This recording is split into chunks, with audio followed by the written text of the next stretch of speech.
Okay, hello everybody. Hello. There's no children in this video. This is Reene, by the way, for those people who don't know her. She is my wife, and she is mother to my two children, which is convenient because we all live in the same house. Imagine that.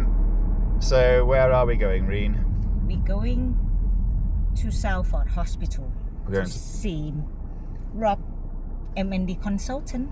Yeah, so we're going to go to Salford Hospital to see the consultant. So Salford Royal is a specialist hospital for neurology.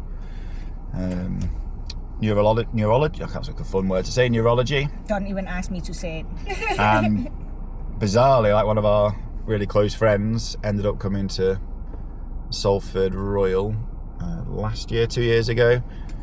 And that was a huge shock in our life, and we'd go and see her and visit her there. So that was like all of a sudden growing up again, big life things. And yeah, I find myself going back here regularly with my own little issues. So very strange. So Salford Royal is also where I got diagnosed with MND. Everything else happened outside or different places, really, wasn't it? So You went to the private one first. yeah, so let's go back to this beginning actually, because we haven't talked about this, have we yet? Yeah. So when I started noticing I was getting weak in my left hand initially, I just thought it was arthritis or carpet tunnel syndrome, so I just kind of ignored it for a while. And I was finding like doing buttons up difficult. I was finding squeezing toothpaste difficult. Just felt strange. So actually this was October 23, I would say, because for December 24, I asked for Christmas for some hand grippers, because I thought maybe I was getting old and I'm not working on my grip strength. So I bought those, but then very quickly realised that my left hand could do hardly anything compared to my right hand. But again, I didn't really concern myself with it. I just thought it might disappear, I might be okay. During that period as well, on reflection, I also did a marathon, and during the marathon training, strange things happened. I mean, marathon training, I was training lots, up to like 60 miles a week. I noticed like cramping, which I had a little bit before running, but this was like every single night I was cramping up. And then I had muscle twitches, like constantly. My left arm was twitching, and I was fascinated by it. I kept showing Reene, look at this is weird, like my muscles twitching away, and that went to my legs, and my legs started twitching. That was strange. And anyway, it got to about June, July, when I was in the classroom and I was doing like a behaviour chart, a well-being chart, and we had clothes pegs, and the children had to like peg where they felt, how their emotions are. For those of you who work in primary schools, you know what I'm talking about. And when I was putting pegs on the right hand side of the chart, they were absolutely fine.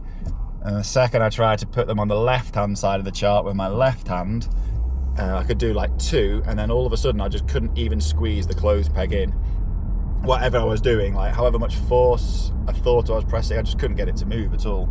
So that's when I thought, this is not right. And then I went to see the local GP. So the GP, when I got there, a lovely lady, she sort of assessed me, did some sort of physio type assessments to see what was going on, lifting up my arm, asking me to push down on her shoulder. And then straight away, I think the first thing she said was, do you have any private health insurance? So which was like, nope, I don't. But that kind of thought, well, what's going on here then? And then she said, right, I think we need to get you an MRI scan to rule out anything to do with your spine, and I think I'll refer you to a neurologist as well, just so you can speak to them. And that was in June, wasn't it? July. Yeah. And then we went to Thailand. We had an appointment when we were over there, but we were across for a month, so Yeah.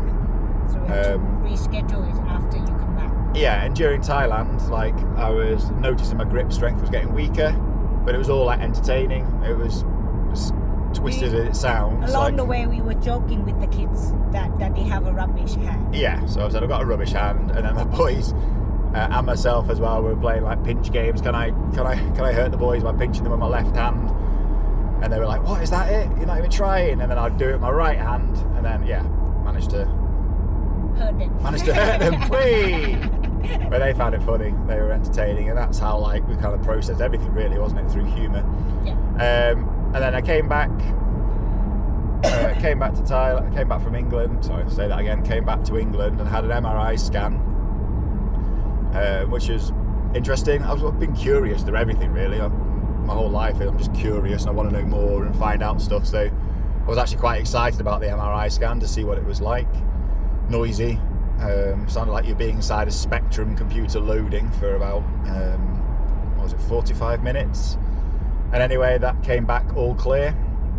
Which is not a good news. Which is not a good news. So every time I told everybody, I came back clear, everyone was like, yeah, that's great. And I was like, well, I think it's the opposite. I think they want to detect, obviously anything detected on an MRI scan is not good, but to rule out a condition like MND, it's not what you wanted. So that came back as clear.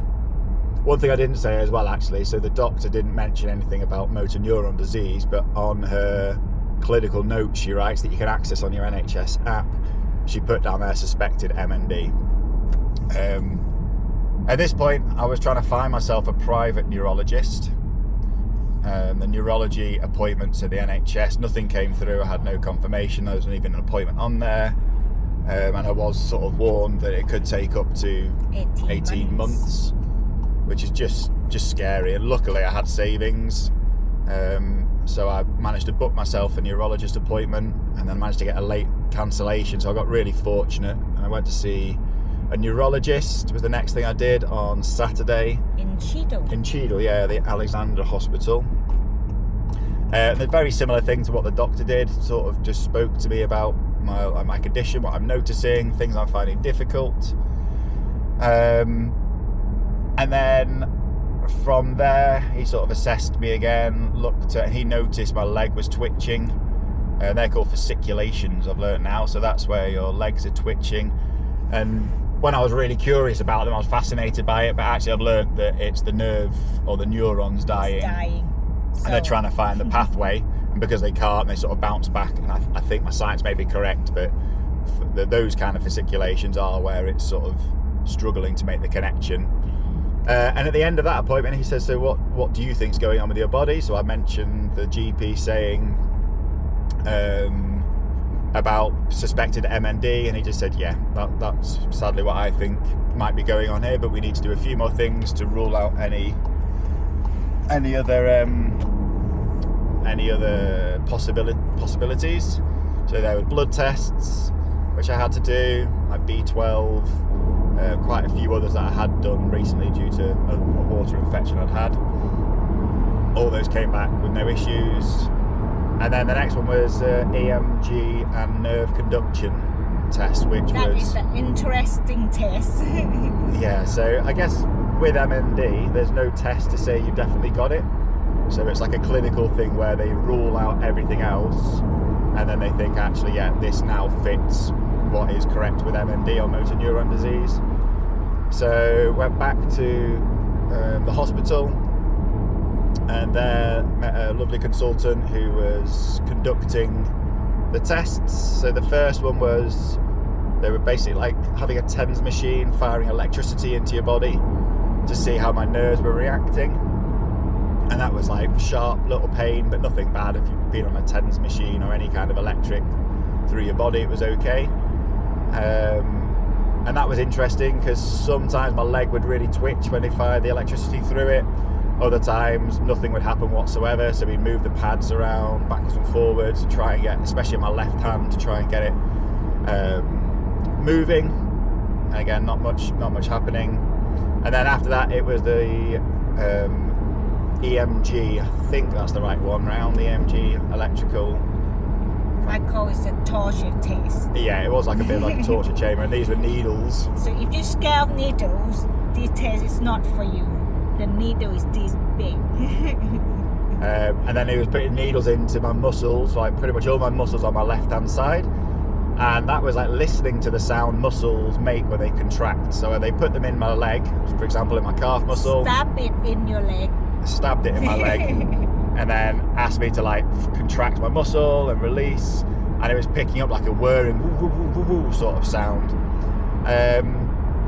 So that was interesting. Curiosity got me through these things, and then towards the end he went like through my hand, through the skin of my hand, into that really weak muscle I showed in the last video that had just disappeared and atrophied away, into my muscles, and then one here into my torso. Yeah, I don't know. basically the neck muscle there. I want to say the trapeze, but I studied trapezium. I studied to Google that. And then one right in my abs. And then I had to do a sit-up, and then Reene said, "Oh, that's the first time you've done a sit-up in months," which then made me laugh. So I was laughing with a huge needle right in my abs, doing a sit-up. So that was quite painful, but quite funny at the same time.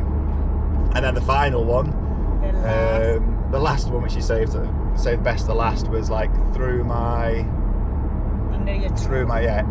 here into my tongue muscle, really. And then I had to stick my tongue out. Oh, that was awful. Yeah, that was an interesting one. Again, it wasn't too painful as long as you're prepared for it. And at the end of that, I tried to sort of get some information and some advice what it was showing. I also asked why was he only testing my left side of my body, and he said, well, if you have an issue with your left side of your body, it's the same part of the brain, so eventually it'll go over to your right side of the body. And I said, does it show any symptoms, or are these tests finding anything to do with MND? Well, I did ask him, said, what you just been testing to him, what it's showing, is that normal? And he said no. Yeah, he says, your body's not normal. Yeah. So he just said he'll wait for the consultant to get back. And then there was a little bit of a delay trying to get my diagnosis. I was waiting for it, I had to chase it a couple of times, and that just happens, doesn't it? That's life. But when it did come through, it was at Salford Hospital with my first consultant I saw, and he was lovely. There was just no sort of ifs and buts. It was very much like, I'm really sad to say that you've been diagnosed with MND. And in my mind, I kind of like all the way through it, I did see some of the symptoms, and you saw, didn't you? Yeah. So like when there's a possibility it might be an MND, I start Google it. Before that, I don't do Google, because you know what you will get. Yeah, I didn't really Google. I did look on the MND Association, which is like the best website for... Or even these come out on NHS1, I just read the simple thing, and all the symptoms that they list, Rob tick all of it, apart from the slur speech, which he hasn't got that yet. Yeah, touch wood, I've still not got slurred speech. So yeah, I was ticking all the symptoms off, and as I say, curiosity got me through it. I was quite intrigued to see all these different types of tests, even I knew they were going to be quite painful. So when he did let me know of my diagnosis, it wasn't a huge shock to me. It was a shock, obviously, knowing that I had MND, but it wasn't like a big surprise. What about you? Was it a surprise for you? It's not a surprise, but it's sad. Yeah, I was obviously. hoping to be something else, but like I said, all the symptoms you have is matched what they said on the NHS website. Yeah. So it's not really a shock, but it just confirmed the bad news. Yeah, definitely, and that's what it was. It confirmed the news. We asked him questions, or you asked lots of questions about like lifespan, prognosis, which he couldn't answer because everybody progresses differently. But then from there we got connected to an amazing team of people who are just once you've had a diagnosis, all the steps up to it are you kind of like just clutching at straws, trying to find a bit of information here, trying to chase appointments. But then once you've had a diagnosis and you're on their support network, everything changes. There's someone you can contact, someone you can reach out to. Nurses here, a lot of people have said that when they go through cancer or other sort of life-changing illnesses, once you have a nurse, things do get easier, and that was completely the case in mine. Got a wonderful nurse who we're going to see in a minute, and then she sorts out with appointments. We've met physio teams here, we've met speech and language teams, we've met everybody. So we're going back now, which is 8 weeks later. 8 weeks later, just to find out how I'm progressing, seeing if there's anything else they need to look at, anything else they need to change. So yeah, that's pretty much how I got diagnosed. Yeah, we'll talk about like how I process the diagnosis maybe in another video, not when I'm driving. We did do a lot of podcasts, didn't we, going through this kind of thing. Yeah. But yeah, that was a bit tough. So all right, what I'll do is I'll do a little video when we get to Salford, just so you can see what the hospital looks like. Obviously I won't be taking the camera inside because confidentially for everybody. Okay, can you stop the video, Reene?